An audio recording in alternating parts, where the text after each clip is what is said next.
Good morning, good afternoon, good evening to each and everyone, especially those at the other side of the world. There is no time and space between us, there is only this present moment, and we are one. On diary entry number 1259, during this conversation, I came to know his anguished soul.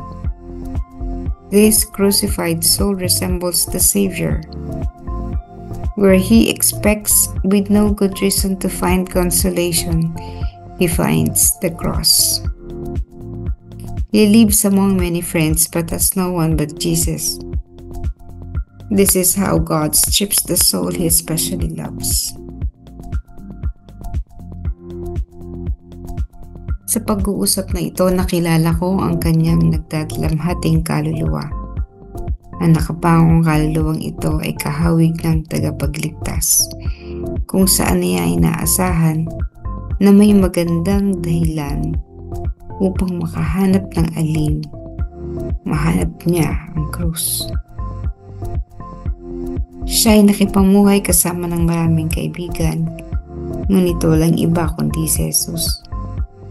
Ganito hinuhubaran ng Diyos ang kaluluwa na kanyang minamahal. Okay, maraming beses naman niya nasabi ito, yung suffering ng isang tagasunod. Ang isang tagasunod ay tinalikdan ng lahat at sinundan ng Panginoon.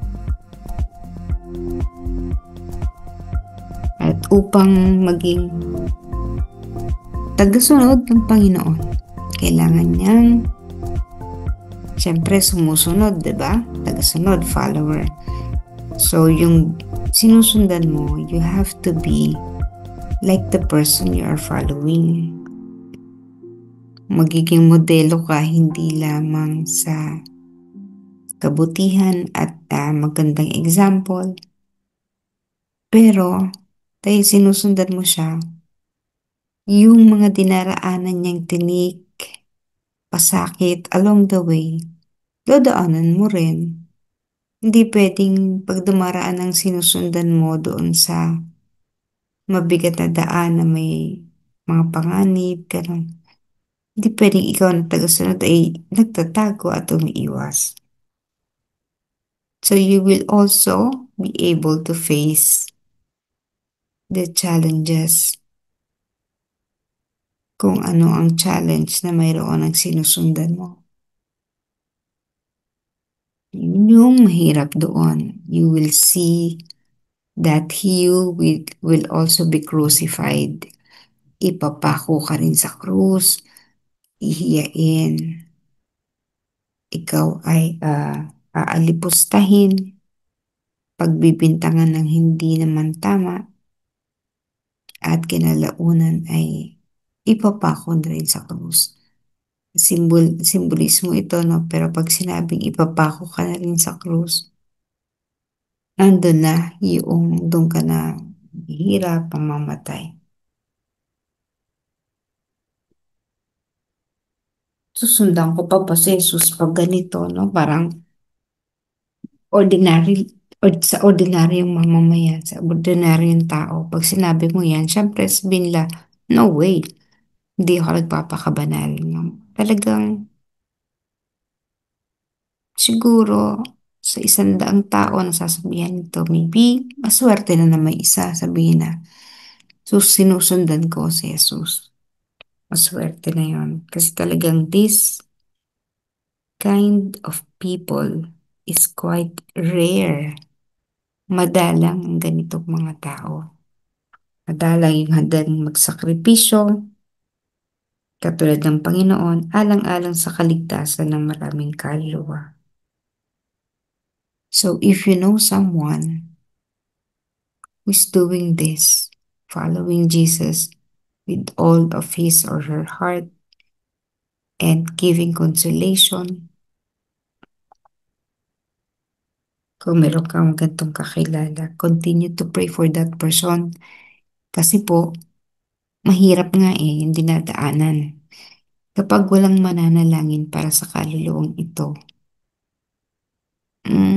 kumbaga yung hirap na halimbawa ay level ay 5 lamang, no? Nagiging level 7 kasi nga walang nagdarasal para sa kanya. So, when you see this kind of person, halimbawa yung inyong parish priest, no? Kapag nakikita niyo nahihirapan ito, whether kasalanan niya o hindi, you need to pray for your priest. Kasi nga, katulad niyan, humihiwalay sila sa kanilang pamilya upang makipamuhay sa atin. Kaya sila, yung mga nagaganang bukasyon, bibihira din. Kasi nga mahirap. Although there are those who would enter the seminary out of economic reason, pero generally, mga nagpuputol ito ng attachment sa mundo. At ang mga attachment na pangunahing pinuputol nila ay yung pamilya, yung attachment sa mga bagay.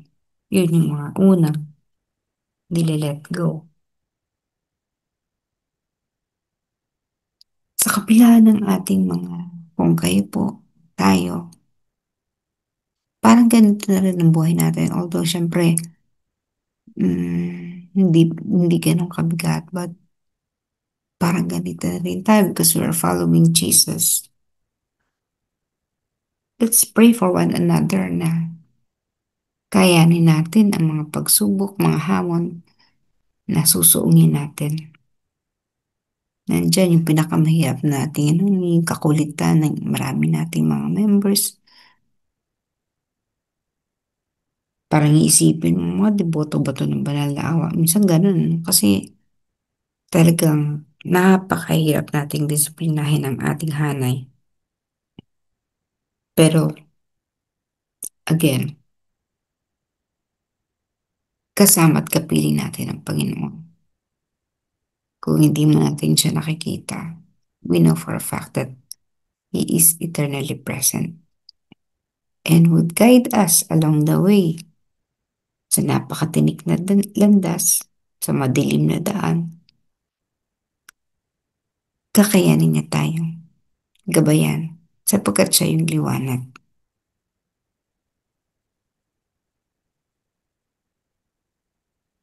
Naway makuha nating tanggapin ang hamon na ito para sa atin upang tayo mismo ng mga deboto ng banal na awa tahakin ang landas na patungo lamang sa ating Panginoon. Harapin ang mga pagsubok na daraanin along the way hanggang sa makarating sa destination kung saan maraming kaluluwa ang mas may liligtas nito.